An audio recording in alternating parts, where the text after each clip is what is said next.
ప్రసిద్ధమైన పంచారామ క్షేత్రంలోని ఒకటైనటువంటి భీమేశ్వర స్వామి ఆలయంలోని ఉత్తరపు గోపురం సప్తగోదావరి ఒడ్డున ఉన్నటువంటి శివలింగాన్ని ధ్వంసం చేయడాన్ని ఏ విధంగా చూడాలి? మరి ఈ ఘటన పైన ఆంధ్రప్రదేశ్ ముఖ్యమంత్రి నారా చంద్రబాబు నాయుడు గారు కూడా చాలా సీరియస్ గా ఉన్నారు. బాధ్యులు ఎవరైతే ఉన్నారో వాళ్ళందరినీ కూడా కఠినంగా శిక్షించాలని చెప్పి ఆయన చెప్పడం, అసలు ఆలయాలపైన దాడిని ఏ విధంగా చూడాలి తెలుసుకునే ప్రయత్నం చేద్దాం. దీన్ని విశ్లేషించడానికి మనతో పాటుగా ఉన్నారు ప్రముఖ ఆర్థిక, రాజకీయ, సామాజిక విశ్లేషకులు అప్పసాని రాజేష్ గారు. నమస్తే సార్. నమస్కారం. ఆలయాలపైన దాడులు మరి ఈరోజు చూసుకున్నట్లయితే ప్రసిద్ధ ఆలయమైనటువంటి ఈ భీమేశ్వర స్వామి ఆలయంలో ఉత్తరపు గోపురం ఒడ్డున సప్త గోదావరి ఒడ్డున ఉన్నటువంటి శివలింగాన్ని ధ్వంసం చేయడం సార్, ఏంటి ఆలయాలపైన దాడులను ఏ విధంగా చూడాలంటారు? ఇప్పుడు వాస్తవంగా 2019లో ఒకసారి జగన్మోహన్ రెడ్డి గారి రాష్ట్ర ముఖ్యమంత్రిగా పదవి బాధ్యతలు చేపట్టిన తర్వాత ఆయన పాలనా హయాంలో వరుస క్రమంలో చాలా ఆలయాల మీద దాడులు జరిగినాయి. సాక్షాత్తు రామతీర్థం శ్రీరాముల వారి విగ్రహ శిరచ్ఛేదనం చేసి కోనేరులో పడేశారు. అంతర్వేది రథం దగ్ధం చేశారు. విజయవాడ కనకదుర్గమ్మ వారి రథం మీద ఉన్న సింహం బొమ్మలు కాజేశారు. ఇట్లా రకరకాల రూపాల్లో ఏదో ఒక విధంగా చాలా ఆలయాల్లో విగ్రహాల ధ్వంసం కానీ ఆలయాలలో అపచారాలు కానీ చాలా జరిగినాయి. రాష్ట్రంలో ఏదో ఒక రకంగా మత ఘర్షణలు రేకెత్తించే ఉద్దేశంతో ఈ విధమైన ప్రయత్నాలకు పాల్పడుతున్నట్టుగా, ముఖ్యంగా హిందూ ఆలయాన్ని లక్ష్యంగా చేసుకొని ఈ విధమైన అరాచకాలకు పాల్పడుతున్నట్టుగా ఆ రోజుల్లో ప్రజలందరూ కూడా భావించారు. ఆ తర్వాత ఎన్డీఏ కూటమి ప్రభుత్వం అధికారంలోకి వచ్చిన తర్వాత కూడా రాష్ట్రంలో ఎలా అయినా సరే శాంతి భద్రతలకు విఘాతం కలిగించాలి, రాష్ట్రంలో మత ఘర్షణలు రేకెత్తించాలి అని చెప్పని ఆ మధ్యకాలంలో చూసాం మనం.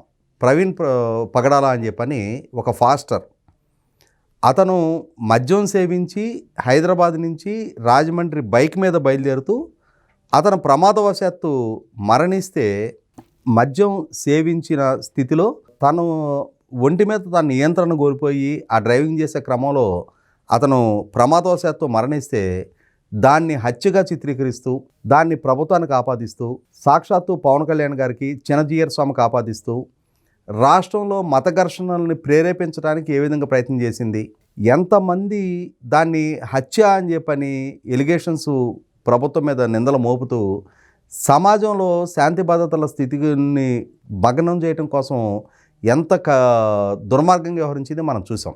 కానీ పోలీసులు టైంకి రెస్పాండ్ అయ్యి అతను ఇంటి నుంచి బయలుదేరిన దగ్గర నుంచి అతను ప్రయాణించిన మార్గం మొత్తం కూడా, అతను ఎన్నిసార్లు బండి మీద నుంచి పడ్డాడు, ఏంటి, ఏ విధంగా బైక్ డ్రైవ్ చేస్తూ ఉన్నాడు, ఎక్కడెక్కడ మద్యం సేవించాడు అన్న అన్ని అంశాలను వెలుగులోకి తీసుకొచ్చిన తర్వాత అతని కుటుంబ సభ్యులు కూడా ప్రభుత్వవాదంతో ఏకీభవించిన తర్వాత అప్పుడు ఆ వివాదం కొంత సద్దుమణిగింది.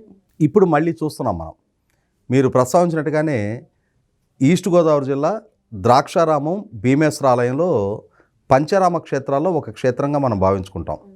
అటువంటి భీమేశ్వర ఆలయంలో ఉత్తర గోపురం దగ్గరగా ఉన్న కపాలేశ్వర లింగం, ఈ లింగాన్ని అంటే ఇక్కడ మనం చాలా సందర్భాల్లో చూస్తుంటాం. మనం కొన్ని చారిత్రక కట్టడాల్లో కానీ పురాతన ఆలయాల్లో కానీ నిధుల కోసం అని చెప్పని కొంతమంది ఆలయాన్ని ధ్వంసం చేస్తూ ఉంటారు.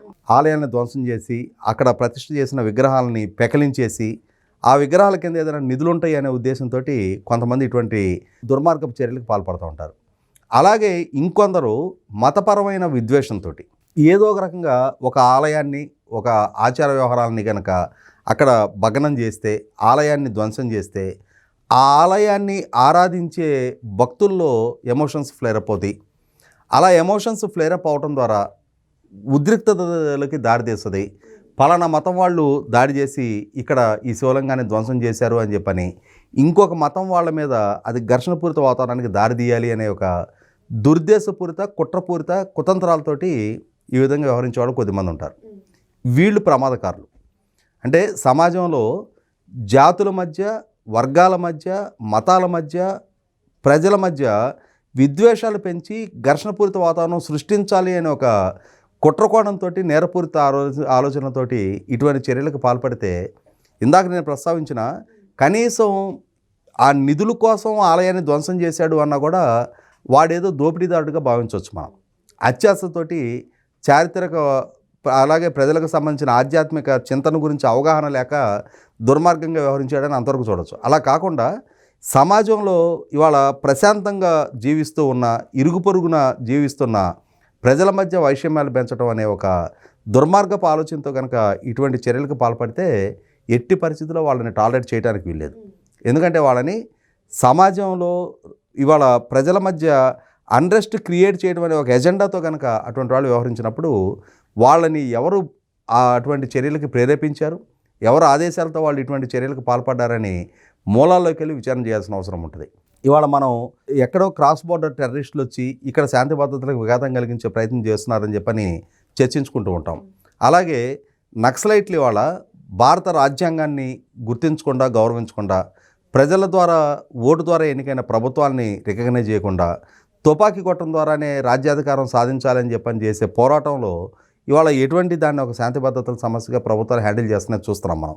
అటువంటి అంటే ఒక సిద్ధాంతంతో వ్యవహరించే వాళ్ళనే ఇవాళ శాంతి భద్రతల పరంగా అంత కఠినంగా అణిచివేస్తున్న ప్రభుత్వాలు ఇవాళ వేలాది మంది, లక్షలాది మంది ప్రజల మనోభావాలతో ఆడుకునే, అటువంటి మనోభావాలను గాయపరిచే, అటువంటి మనోభావాలను గాయపరచడం ద్వారా సమాజంలో ఉద్రిక్తతలు పెంచాలనే ఒక కుట్రకోణంతో వ్యవహరించే ఇటువంటి వాళ్ళని ఆ క్రాస్ బోర్డర్ టెర్రరిస్టులతో పాటు సమానంగానే వీళ్ళని కూడా కన్సిడర్ చేయాల్సిన నెస్టీ ఉంటుంది. అటువంటి చర్యలకు పాల్పడే వాళ్ళని ఎలా అయితే ఇవాళ సరిహద్దు అవతల నుంచి వచ్చి ఇక్కడ ఉగ్రవాద చర్యలకు పాల్పడే వాళ్ళని హ్యాండిల్ చేస్తారో అలాగే వీళ్ళని కూడా హ్యాండిల్ చేయాల్సిన అవసరం ఉంటుంది. ఎందుకంటే ఇవాళ ప్రజల చేత ఎన్నికైన ఒక ప్రభుత్వం, ఆ ప్రభుత్వాన్ని అప్రతిష్ట పాలు చేయాలి, ఆ పాలనని ఒక ఫెయిల్యూర్ ప్రయోగంగా చూపించాలి. ఆ ప్రభుత్వం చేస్తున్న అభివృద్ధిని, ఆ ప్రభుత్వం రాష్ట్రంలోకి పెట్టుబడులు రప్పించడం కోసం రాష్ట్ర బ్రాండింగ్ని కాపాడే ప్రయత్నం చేస్తూ ఉన్నప్పుడు రాష్ట్ర బ్రాండింగ్ని దెబ్బతీయటం, ఇక్కడ శాంతి భద్రతలు సవ్యంగా లేవు, ఇక్కడ ప్రజల మధ్య మతపరమైన విద్వేషాలు ఉన్నాయి, ఘర్షణపూరిత వాతావరణం ఉంది అని చెప్పని చిత్రీకరించడం కోసం ఎవరు ప్రయత్నం చేసినా దాన్ని రాష్ట్రం మీద జరుగుతున్న దాడిగానే పరిగణించాలి. రాష్ట్రం మీద జరుగుతున్న దాడి అంటే దేశం మీద జరుగుతున్న దాడిగానే పరిగణించాలి. కాబట్టి అటువంటి వాళ్ళని దేశద్రోహులుగానే గుర్తించాలి.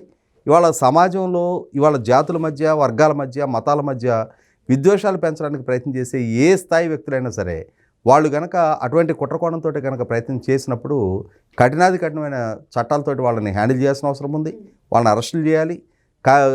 అంటే సమీప భవిష్యత్తులో వాళ్ళకి బెయిల్ కూడా రాకుండా వాళ్ళని జైలు పాలు చేయాల్సిన అవసరం ఉంటుంది.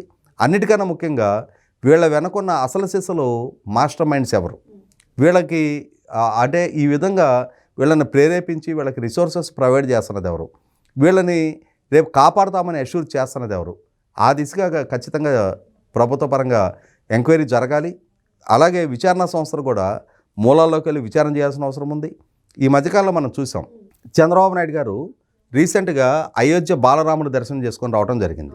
అలా దర్శనం చేసుకొని రావడం ద్వారా ఆయన ప్రదర్శిస్తున్న ఆధ్యాత్మిక చింతన పట్ల ఉత్తరాది రాష్ట్రాల్లో కూడా ఆయనకి మంచి క్రెడిబిలిటీ పెరిగింది.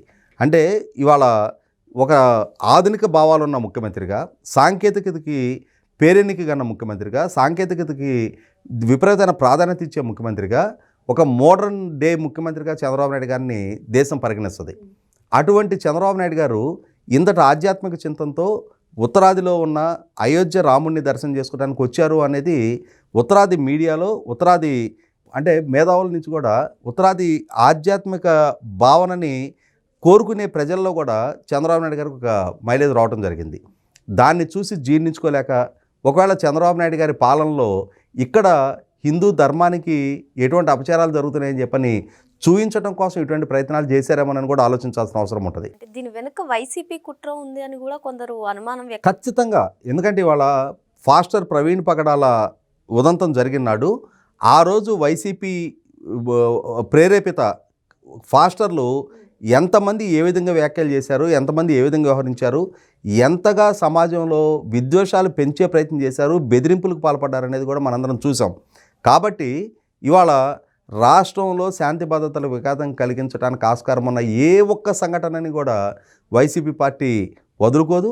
కాబట్టి ఇటువంటి సంఘటనలకి బాధ్యులుగా కనుక వైసీపీ పార్టీ కానీ అక్కడ స్థానిక నేతలు కానీ ఎవరైనా సరే బయట పడటం జరిగితే విచారణలో వాళ్ళ ఉనికి కనుక బహిర్గతం అయితే మాత్రం ఖచ్చితంగా అవసరమైతే ఆ పార్టీ అనుసరిస్తున్న రాజకీయ విధానాలు, వాళ్ళు ఎంచుకుంటున్న విధానాలు, వాళ్ళు రాష్ట్రం మీద చేస్తున్న దాడి విషయంలో అవసరమైతే పీపుల్స్ రిప్రజెంటేషన్ యాక్ట్ ద్వారా ఎలక్షన్ కమిషన్ దగ్గర రిజిస్టర్ అయిన ఒక రాజకీయ పార్టీ ఈ విధమైన చర్యలకు పాల్పడతా ఉన్నప్పుడు వాళ్ళకి ఆ రాజకీయ పక్షంగా కొనసాగే అర్హత కూడా లేకుండా వాళ్ళ గుర్తింపును కూడా రద్దు చేయించడానికి, అవసరమైతే ఒక టెర్రరిస్టు సంస్థగా కూడా దాన్ని ప్రకటింపజేయడానికి కూడా ప్రభుత్వం ఆలోచన చేయాల్సిన అవసరం ఉంది.